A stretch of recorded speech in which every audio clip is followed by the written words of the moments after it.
নিজের চোখে দেখা যে ওখানে কিছু বিসিবির কর্মকর্তা তাদের গলায় কাঠ ঝুলানো ছিল, তারা কয়েকজনকে ডাক দিয়েছে এবং তাদের টিকিট সম্পর্কে কিছু জিজ্ঞাসা করতেছিল।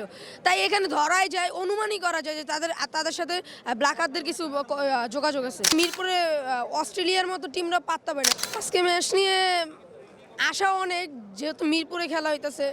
তা আমরা ভালোভাবেই জানি যে মিরপুর এমন একটা ভেন্যু, যদি যদি মিরপুরে অস্ট্রেলিয়ার মতো টিমরা পাত্তা পায় না। আমরা তো দেখছিলাম যে 2022 সালে অস্ট্রেলিয়ার মতো দলকে বাংলাদেশ হোয়াইট হাউস করছিল।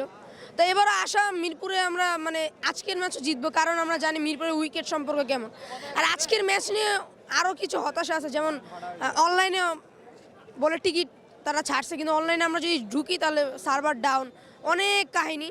আমরা যদি কোনো ব্ল্যাকারের কাছে যাই, দেখি এই সাইড ওই সাইডে আপনি যদি দেখেন অনেক ব্ল্যাকাররা টিকিট বিক্রি করতেছে, তাদের কাছে গেলে তারা 300 টাকার টিকিট 800, আবার হঠাৎ করে তাদের মত ঘুরে ফেলে, তারা বলে 1000, 1500 সেরকম করে বিক্রি করতেছে। সবাই অনেক দূর দূরান্ত দিকে আসে, কেউ বরিশাল, আজকে এমন আমি কিছু লোক দেখি চট্টগ্রামে শেষ প্রান্ত দিকে আসছে, বা পঞ্চবট্টি, অনেক জায়গা থেকে আসছে, কিন্তু তারা টিকিট পায়নি। পরে আবার তারা অনেকে ফিরেও গেছে। কিন্তু এইভাবে যদি হইতে থাকে তো বাংলাদেশের মানে অনেক খারাপ একটা পরিস্থিতি হবে। সবাই কিন্তু এখন মানে ক্ষিপ্ত হয়ে আছে এক কথা ধরতে গেলে। এই যে এখন তো ফিজিক্যালি কোনো টিকিট নাই, তাহলে অনলাইনে টিকিট ছাড়ার পর ব্ল্যাকের টিকিট আসলে কীভাবে যাবে?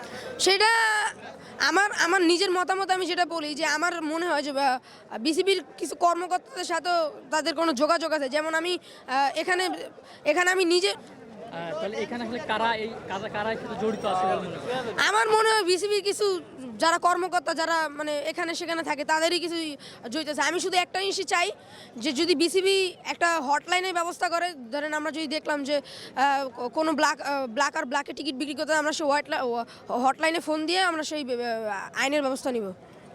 আমরা দেখেছি পাকিস্তানের সাথে লাস্ট ম্যাচ বাংলাদেশ হেরেছে, জি, সিরিজটা ছিল এবং বাজেভাবে হেরেছে। হ্যাঁ, বাজেভাবে হেরেছে। তো আজকের ম্যাচ যেহেতু হোম গ্রাউন্ড, বাংলাদেশ কি পাকিস্তানকে 3-0 বা হোয়াইট ওয়াশ করতে পারবে কিনা? ওই যে আমি আগেই বললাম না যে মিরপুরের উইকেট সম্পর্কে সবার জানাই আছে, কারণ একবার সাকিব আল হাসান বলে দিয়েছিল যে মিরপুরের এমন উইকেট এরকমভাবে যদি চলে তাহলে আমাদের ক্যারিয়ার ধ্বংস। এর জন্য তারা অনেক জরিমানার সম্মুখীন হয়েছে।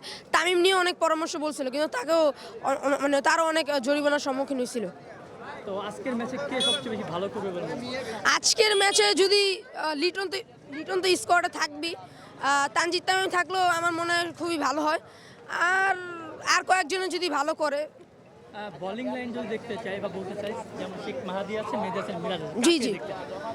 শেখ মাহাদি আমরা দেখেছি যে শ্রীলঙ্কার বিপক্ষে যখন সিরিজটা হয়েছিল সেখানে সেও ভালোই বোলিং করছে, কিন্তু একটু আশাবাদী আমরা যেহেতু চাই। আমরা অনেকে মজা করে বলি যে সাকিব আল হাসান হইতেছে মেহেদী হাসান মিরাজ, নেক্সট তামিম ইকবাল, তানজিদ তামিম, নেক্সট মুশফিকুর রহিম হইতেছে তাহিদ হৃদয়, নেক্সট মাহমুদুল্লাহ রিয়াদ, জাকির আলী অনেক, সেরকম আমরা ধরে নিতে পারি যে আজকে মেহেদী হাসান মিরাজ একটা ভালো কিছু করতে পারে।